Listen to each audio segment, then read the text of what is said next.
This is the Think Data podcast in partnership with DataWorks. And today I'm really pleased to welcome Yuval Lev to the show. Yuval is the co-founder and CTO of a really interesting startup, which has been born out of Tel Aviv in Israel just over 2 years ago. He'll obviously give us a real kind of warts and all account of what the product is and what problem it's trying to solve. But high level, it's an AIOps platform startup. So really interesting space. And I know it's something which, you know, in the world we're in at the moment, we're seeing a lot of these kind of AIOps, data ops, ML ops, platform as a service, startups springing up. But yours is pretty interesting, pretty unique. And I was quite interested to get to the crux of your background, because you started off in the Israeli Defense Services. You then you obviously had a number of different roles in tech, in software engineering, and then you launched Senser just over 2 years ago. So yeah, over to you.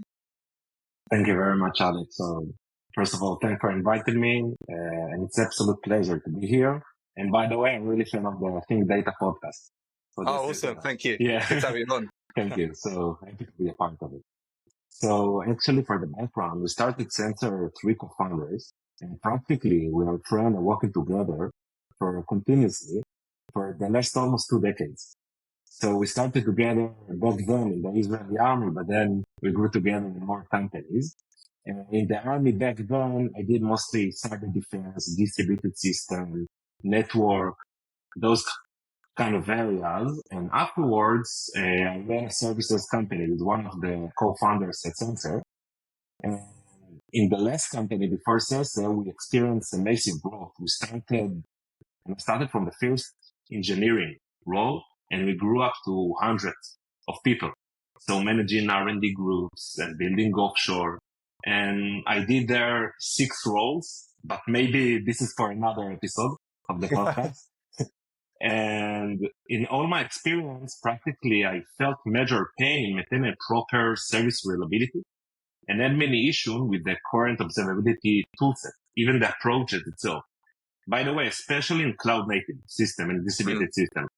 And I told myself one day, something just isn't right here. Are we doomed to this verdict? It's like, this is the destiny, or something can be done totally differently. And it bothered me so much that I just left all, started with my friend to fulfilling this amazing journey and really trying to achieve it. And with this passion, practically I'm waking up each day. Awesome. Yeah, I'm interested to dig on that because I know there's 3, isn't there? Three founders. And I know when I'm a co-founder myself, and I think, was this kind of just a chance encounter? Or did you kind of all know each other? And how did this come about? Because obviously, coming with the idea to launch, you see the problem, you see the use case is one thing, but then actually bringing 3 minds, 3 personalities together, how did that come about? I think it's a mix of friendship, really feeling the pain, and timing. It just worked out. So it's like, for myself, for example, it's like a journey of being in tech unit in the army, then having a company, but running a services. It's a different than a product company. Then being in a very good product company, but as an employee for ground up, the managing group. So now running a service company. So for me, it's like an evaluation of those things. My 2 other friends experience maybe different way of paths, but the timing just made it right for us to start in this together. Interesting. And I'm keen to dig on the early stages of that journey, because obviously you've been in the space for a while. You'd obviously, from what I could tell, from what I read in our conversation, you'd grown pretty sizable teams and companies previously. But then obviously to give that all up to set something up, you obviously had to believe in the product. You talk me through the early stages. So in terms of the vision for Senser, how did that kind of look in the early stages, and over time, how's that kind of changed? So we started with a vision and we're keeping with the same, let's say, North Star. And let me maybe tell you about what Senser doing, what problem we're solving, and then we can discuss the early stage. So Senser practically, as you mentioned, as an AIOps platform, and we're doing zero instrumentation production intelligence. And what does it mean? because it maybe sounds vague. So practically it's focused on providing actionable insight. So instead of doing, let's say right now when you're managing your production, usually you're doing 80% of the work and the tools that are there to do the 20%. And we wanted to opposite the direction, the problem to automate at least 80% of the effort and you will get the rest. So this is like the main vision. And practically we're solving manual troubleshooting with automation and saving this huge effort and cost of establishing and maintaining proper observability in a production. So this is what we're doing. And we had our own pains before we started, and we talked with many companies, and the majority observe and very difficult to maintain availability and reliability of their services. It's like a constant struggle to achieve. And then you have observability in place. They're here to help you. But from one end, you need to invest too much. Effort, money, configuring, instrumenting, setting up alerts, so on. And then you look at the bottom line. You're doing zoom out. It doesn't provide ROI. Right? You have silos of tools, segmented, no single pane of glass. You have many blind spots in your monitoring stack. You not predict as you want. So you're getting problem when there is something already happened. So you're more reactive than proactive. I think you can feel it. And you have many data, maybe, but I don't know if it's actionable. You know what to do with it. You know what you can fix. You need to debug. And then you get in the problem. Troubleshooting takes so much time and effort. And really, because we're short in time, I don't even want to talk about the cost of this commercial solution. So there's so much problem into it. And then we started the journey, as I told you, kept the North Star of it for really solving this pain from ground up. And we just evolve and support more use case and support more depth of actionable insight along the way. That's the point. I find it interesting. It's a strong message to say your North Star's not really changed, actually. So when you're looking, I alluded to at the top of the show, there's a lot of companies coming into the market, the AI space, obviously the last couple of years has really blown up, but how do you ensure that you're keeping ahead of those competition? I know in terms of the single pane of glass, you're making sure the product's just intuitive, better, works more effectively, but how do you keep pushing ahead? So let me tell you, what does it mean providing actionable insight? And then we can talk about maybe what separated us or what is so unique here. So first of all, what is practically actionable insight? So what is not yet another beautiful dashboard, right? It's not just about that for you to operate on. So let's say you're running an e-commerce application and in specific region, users starting to have some slowness on one of the, let's say, web interfaces screen. So you have what we call service degradation issue. Now, we don't want just to identify it and alert you and leave you the work of troubleshooting. We conceive it as just the symptom. So what we will do, we'll understand all the blast radius of the issue, try to alert you ahead of it, or if the problem already happened, we want to also tell you what the source of degradation, what to actually fix to solve it, saving you this analysis time. So answering not just the where and why, but also the what and what to fix. Okay, so under the hood, if you look at it deeper, the uniqueness comes for building the platform ground up. We have a zero instrumentation layer. And by the way, it's something, and it's correlated with the question about the early stages that we figure out along the way. We started with the core of the platform, really the root cause analysis and the machine learning. And we figure out that we cannot count on customer data from mainly two reasons.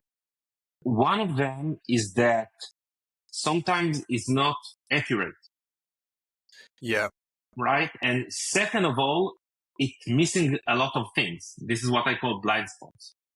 So it's very hard to establish a proper analysis, machine learning on top of such data. Yeah. So we started with a zero implementation or adopted a zero implementation layer that lets you onboard sensor from one end in minutes, completely. And from the other end, you don't need to change even a single line of code. Okay. So technology-wise, it's built on a technology called eBPF, running sandbox programs in Linux kernel without changing the kernel or loading something. But the idea, it's like magically 2 minutes and everything works without you to invest effort. And then we build upon a proprietary machine learning models because you cannot do such with a commercial one, even with a Gen AI base.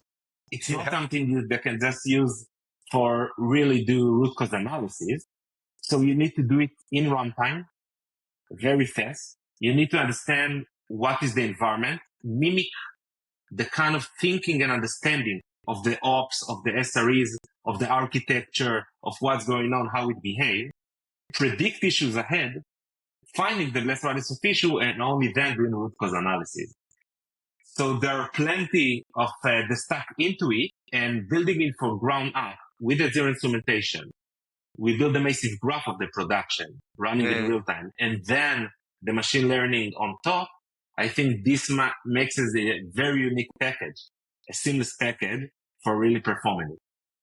Yeah, I like that. I think in terms of it's not just showing them what the issue is, it's obviously making the solutions, the suggestions, and giving them the tools to rectify them. Because I think there's so many products out there that needs another product to kind of almost support it, whereas actually what you're taking is almost as a service. The whole piece is kind of what Senser is geared around. And I know for any product development life cycle, it kind of hangs on the customer piece, of the feedback you're getting from people. You know, if you think back to the journey, has there been anything that's kind of stood out in terms of that one piece of feedback, whether it's good or not so, which is kind of stuck with you? So first of all, it's a great question, Alex. So first of all, I must admit personally that I sleep each night or sometimes in the morning, depends on what happened last night, thinking about the customer, the feedback, what we can do better. So at least less feedback jumped to my mind from this week. So I can just say, one of the senior SRE manager in the company that we're working with,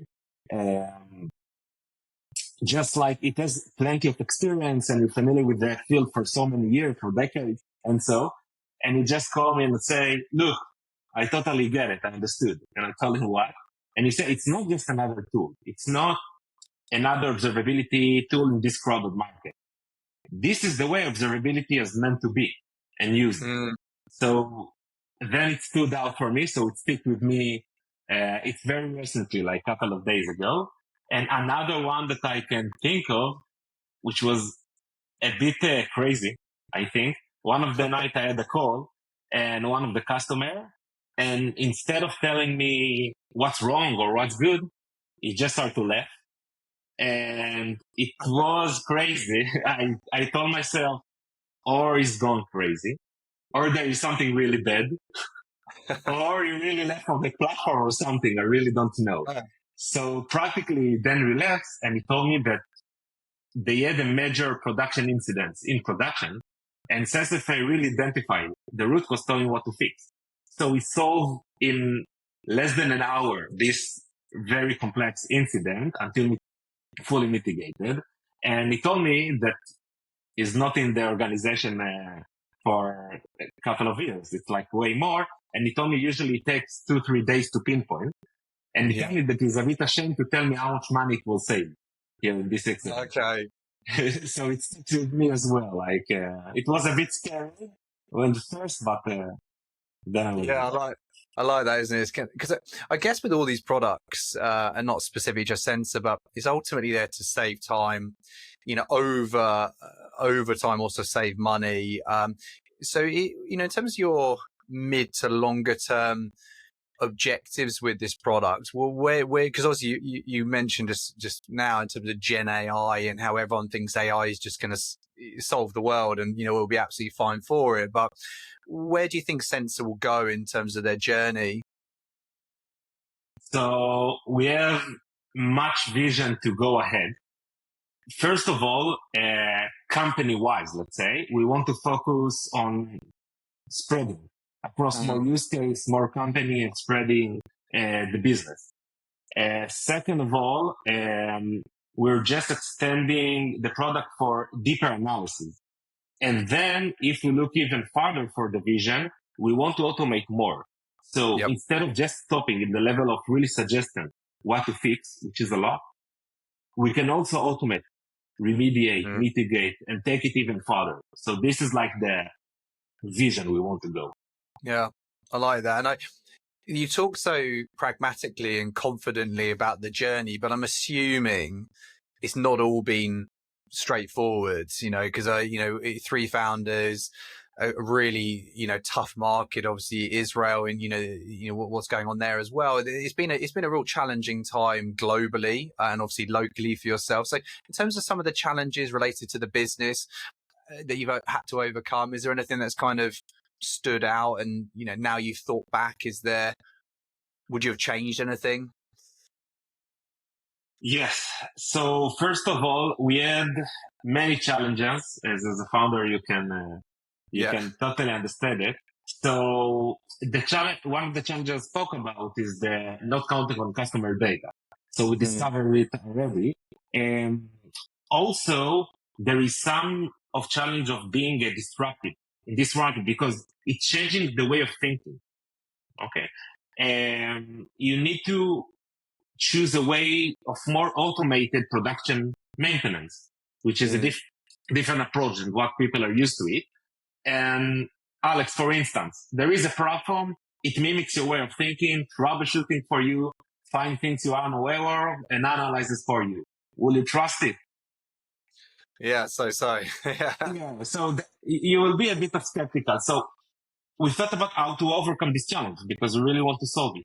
So we understood it, and we focus extensively in explainability.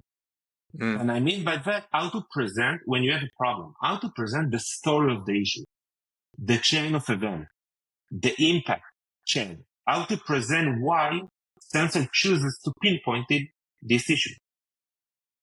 And then this explainability made the customer a bit relaxed, gaining trust, raising the bar of the trust, and a bit reducing the skepticism. It goes away a bit.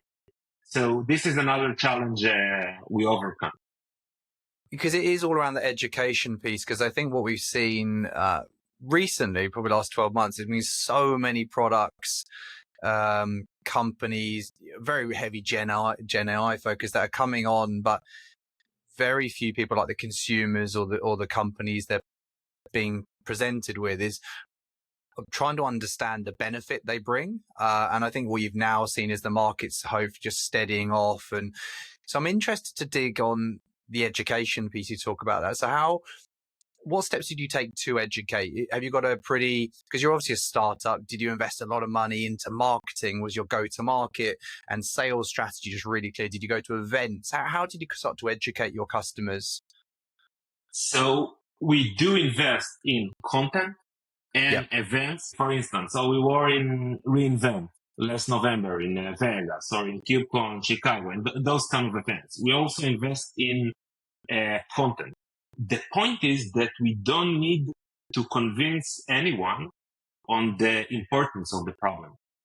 So they really get it. So it's not about educating a new idea to use, but it's more gaining the trust and believing it's even possible.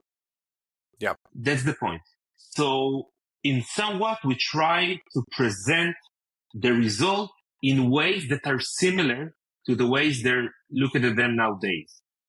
So not 180 degrees differently, but something that is related to what they're having. We're integrating with systems they're used to it in their day-to-day processes. We are offering the zero instrumentation layer so they don't need to invest in even try it out. And then progressively they can keep out and gaining this trust and understanding. So we're doing all those kind of ways.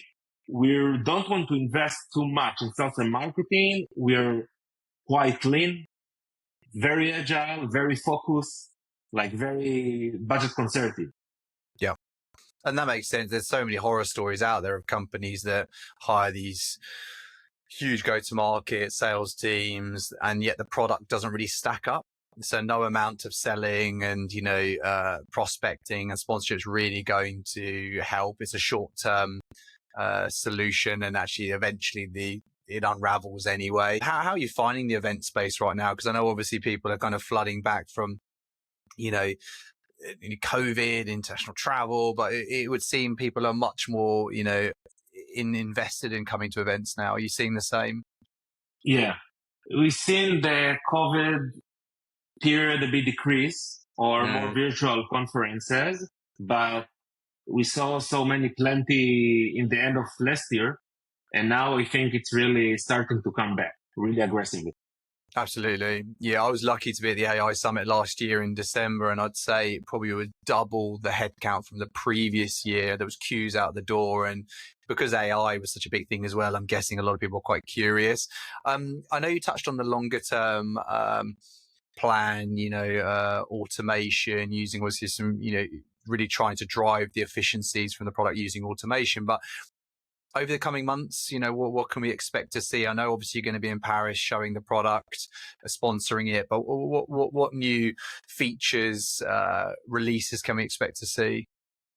So the new feature, it's mainly extending use cases of service degradation or different issue of different kind of environment and tech stacks. Remember that the customer doesn't need to invest anything. So the leverage is on us. So new technologies, new use case. And as I told, take it deeper further on in the more broader vision. And I don't want to discover everything here, but you can just imagine that based on this technology and stack, it's allowed to achieve more use cases other than reliability. Yeah. But it's for a different case. Right now, it's more focused on customer base, deeper the analysis, proper results, getting the right feedback, doing those iterations, and really progress in this direction. Exciting. And I love asking this question to kind of founders, because there's a lot of founders or budding entrepreneurs who listen to this, whether they're currently working or they're trying to get their idea from, conceiving it to releasing it. What would be your one word of advice to those kind of founders out there that have got a great idea, but maybe struggling with, realizing that ambition of launching a business like yourself? So one thing that comes to my mind is really keeping a good balance of pushing.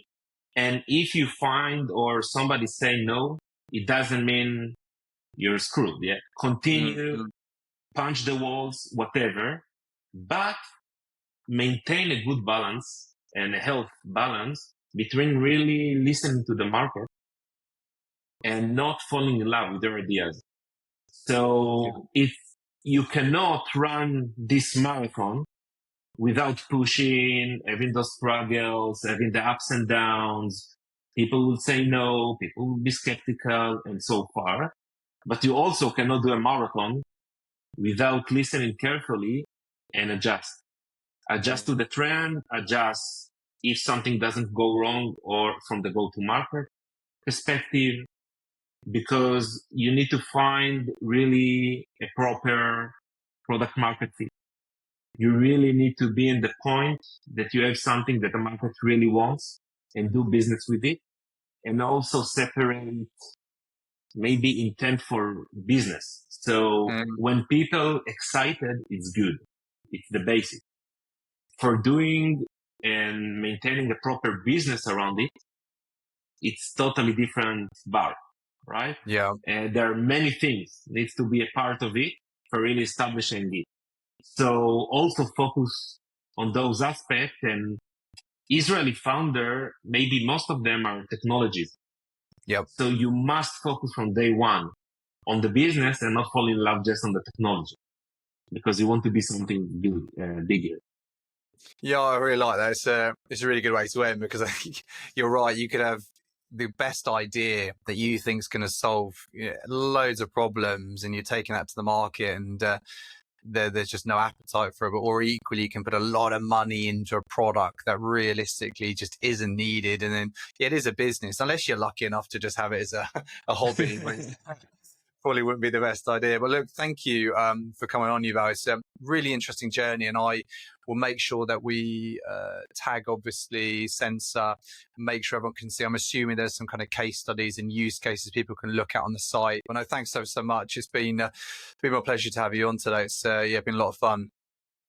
Thank you very much, Alex. And if I can add something small, everyone that interesting or want to check more can enter the website, senser.tech. It will be my pleasure to show you a demo.